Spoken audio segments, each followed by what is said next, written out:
What's happening, guys? Welcome back to the channel. Today is going to be something that a lot of you are all too familiar with. It's a little something that happens to us, you know, right when you're really needing timing to work out and you just can't really afford to have anything go wrong, but it goes wrong. And it could be just minor or major, but it just really inconveniences you. Yeah, I'm going through that right now, and I'll explain why here in a second.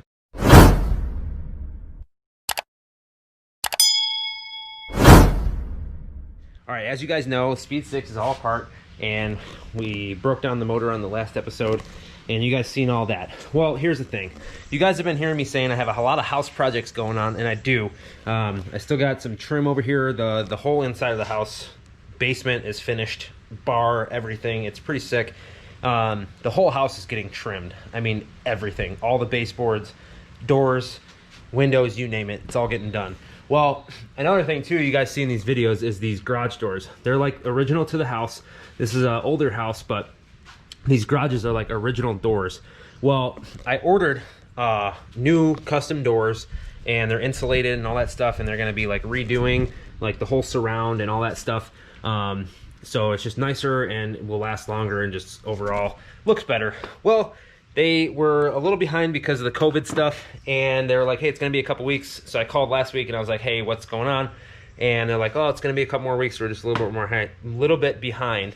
And I was like, okay, cool. Well, my plan was to get the Speed6 brakes and suspension stuff back on so I can get the car on the ground and get it rolled out of the garage for when they come, because they need to redo all the tracks on the garage. So I need it out of the way.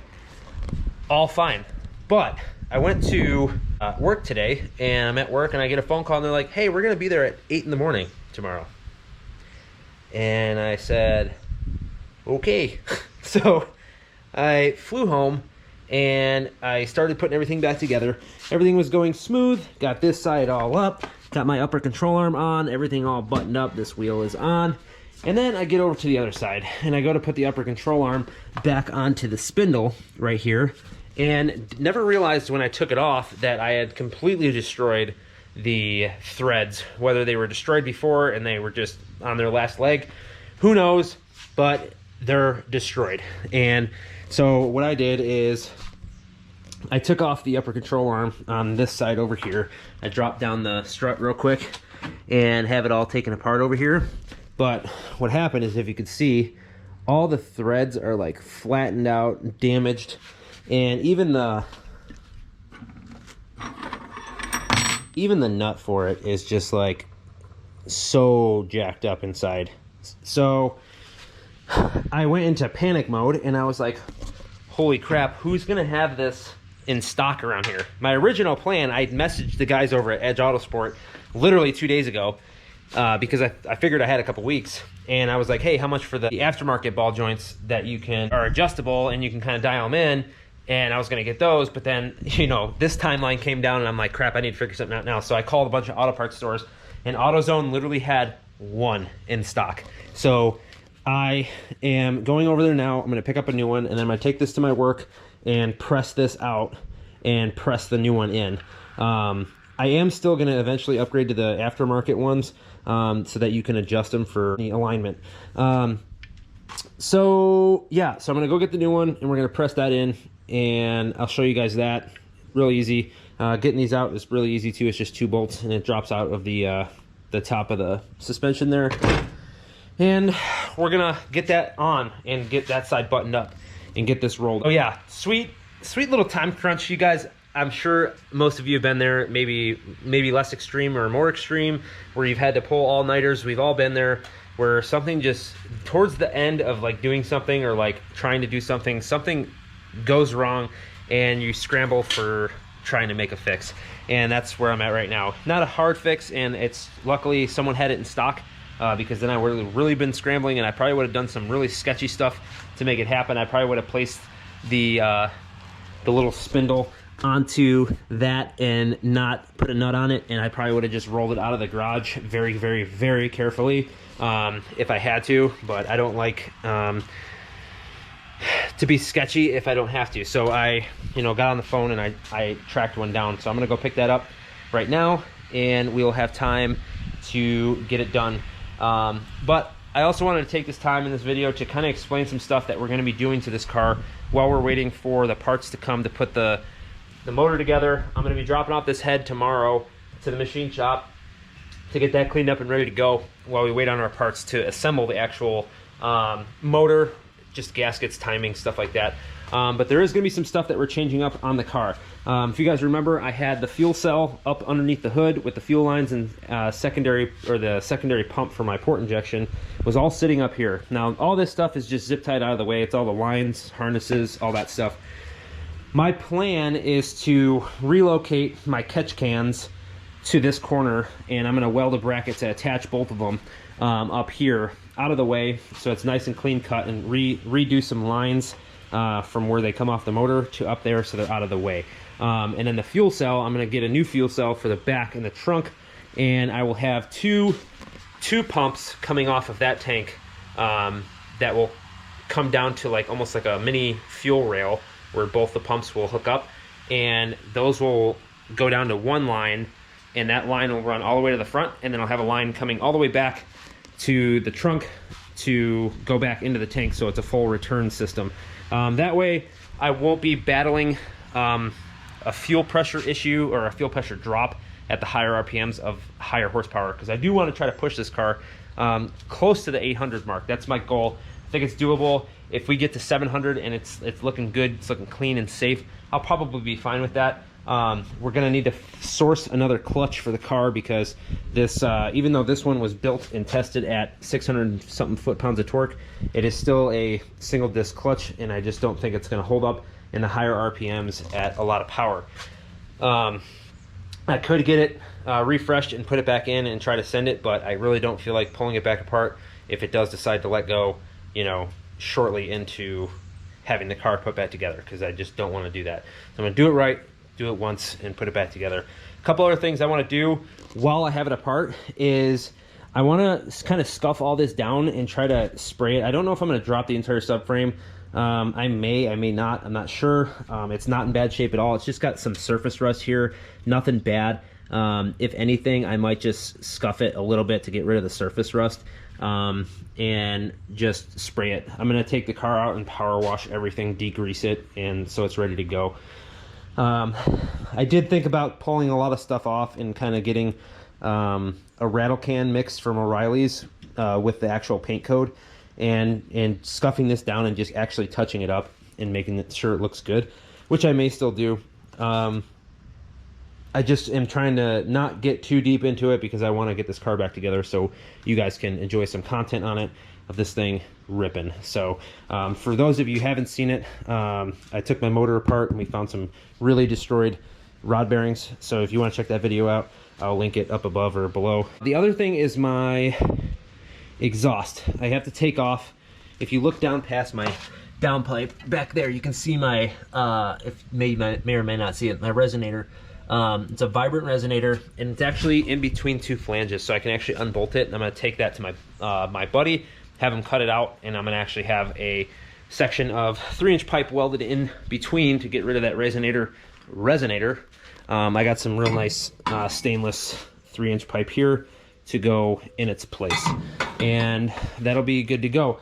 Also, this transfer case that I just pulled out of the car has 100-something thousand miles on it. It does have billet caps, so I'm gonna actually I'm gonna do an episode for you guys on refreshing a transfer case and installing the billet caps for those guys that want to do it. It's very simple. You do need some kind of vise or another person around because they are torqued down pretty gnarly. So we'll do that. I'm gonna put the caps. I have another transfer case behind my hood that only has 10,000 miles on it, so I'm gonna take the caps out of that one and put it into the one with 10,000 miles, check it all over, and then reseal it and fill it with fluid so I know it's good to go. Transmission, I am gonna talk to my guys over at A Solutions Auto Parts. They are a performance car part out yard, and they do a lot of Mazdaspeed stuff, S2000 stuff, Evos, stuff like that. I'm gonna actually see if they will get me a Gen 2 Speed 3 gear set, and I want to take this apart, swap the gear set over in the final drive out of a Speed 3, and put it back in this case, put it back together, reseal it, make sure everything's good to go. That way I know the transmission is 100% fresh, ready to go, looked over, and I won't have any issues. I also want to get a set of Michael Ray's over at Ray's Mazda Parts. He has upgraded shifter cables that he has made that are literally bulletproof and make shifts literally the crispest you'll ever have. You will love them. I've heard nothing but good things, but I figured now's the time to do it while I have complete exposure to come through the firewall. So that's something I'm going to be doing as well as his upgraded clutch line.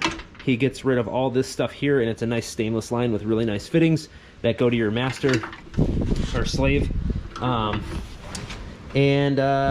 so you can see mine is ripped here, so I'm gonna need a new one anyway, so that's good. I just noticed that. But yeah, so we're gonna be doing that stuff later on. I'll do some episodes in between, kind of showing you guys progress along the way. But I wanted to do this video because I'm like, so many people go through this, and I just wanted to share it because it's so funny how like you get to the last thing. Like literally that was the last thing I had to do to put this this wheel back on and get out of the garage. But enough talking. I'm gonna get over to the parts store, pick this up, and I'll show you guys when I press it in and put the car back together, roll it out, and that's pretty much what we'll do. Drop below down in the comments if you guys have any questions on what we're going to be doing to this build that's different than how it was before. I went over a lot of stuff, or there might be some stuff missing. Let me know if you guys want to see any other videos made. Just drop them down below in the comments. But for now, let's head over to the parts store, get what we need, and head over to press this in. That is a big win for us, boys. Big win. So here's my old one, right? I was coming to get the ball joint for it and have to go press it in. Well, the guy on the phone told me it was just the ball joint when it was actually the entire freaking control arm, if I can get this. So we just got a bolt in and ready to rock, dude. This is sick. A fresh boy to just drop right in, man. Sick. That's gonna save me like an hour between going to actually to the shop, pressing it out, pressing a new one in, getting home. Awesome. Now I can just go bolt this in and put this thing back together. See, sometimes with every, you know, crap situation comes good. So, and the best part was it was only like 50 bucks for the whole arm. So, can't complain, man. Cannot complain. Sweet deal. See you back at the house. All right, guys. So, old one, new one. And the only thing we gotta swap out is this like bump stop right here and put it on the other one. So I'm gonna blast this off. Looks like a 14 or so on each side, and we'll get that off, put it on this new one, and then this thing is ready to go in. Just gotta take off this sleeve and that'll be ready to go. Pretty pumped that this was just a whole unit. I was gonna have to press it out. Not like it's a huge deal or hard, but just save some time.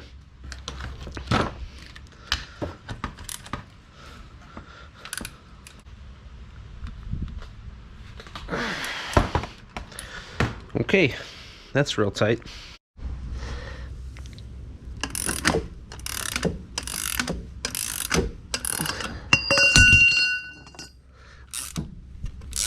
Man, that's why that was so hard to get out. Friggin' had a ton of Loctite on it. But I'll do the same to put it back in on the new one. So just gotta drop that in there. Then it goes sleeve, and then this thing, and then this. I should probably actually Loctite this. I'm just making sure that it all goes together. Yeah, we'll be good. All right, I'm gonna Loctite this and zap it back together, and then we'll be good to go. All right, so we're just gonna get this up in here. I'm so happy that this was just like a drop-in deal, and I didn't have to press any bearings. Made it so easy. Losing my light. but these will just bolt in and I'll be ready to go to drop this spindle in. This is, first I was having trouble getting this one out over here, and so what I did was I had lowered the suspension down a little bit, which I'm gonna have to do again since I got this one in there. My light keeps moving. Get this one in there, and then I'm gonna jump up top here real quick and just push the suspension back on. Okay, so we're just gonna pop these back on. I just had to drop it down because it was hard to get the bolt out of the upper control arm, and I'll tighten these, I'll torque those down in a second. But now I should be able to get that bolt in up there and be good to go. Okay, just cleaning up the garage. I got the 6 out here looking sweet. A lot of you guys haven't seen these taillights, and there's gonna be, I have an episode that I started making like over a month ago that I still have footage for that I'll catch up on with some parts that I've been putting into it. But it's out here on the ground. Tires are a little flat. I can't wait to get the new N555 R2s that just came out. These are the N555Rs. The new versions are supposed to be like super grippy, but yep, good to go. Oh, I think we're missing something, but all that's back on. Got the upper control arm switched out, and this thing needs a good degreasing, and I'm gonna clean a lot of this stuff up. Like, I'm gonna redo, like I was telling you before, like catch cans.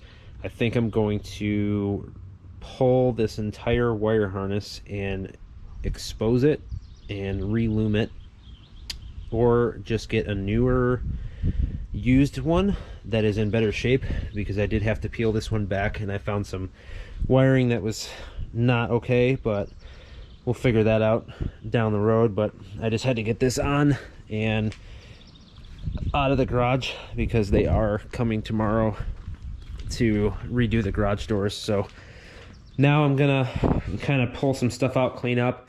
I'm gonna put my engine hoist away and all that stuff and get some tools organized and parts organized. That way I'm kind of ready to go.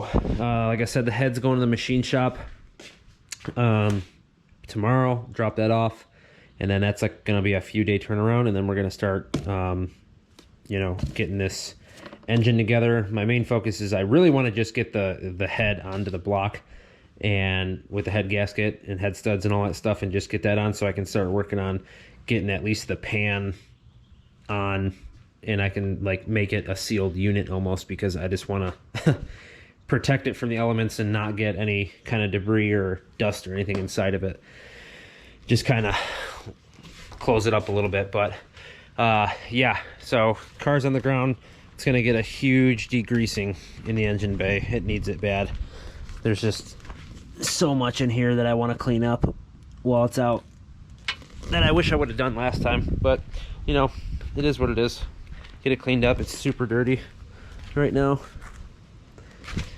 but yeah, I appreciate you guys hanging out. I got some stuff that I'm going to be doing some episodes on that I was explaining to you earlier in the video.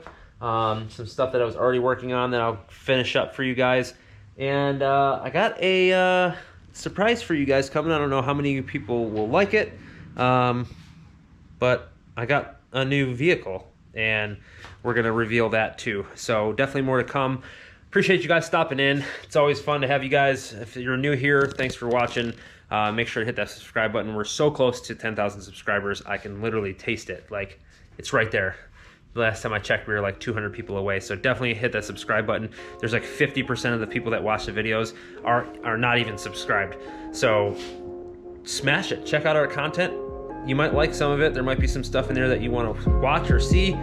So we'll catch you guys on the next video where we're doing whatever. You'll have to wait and see. But until next time, we'll see you later. Peace.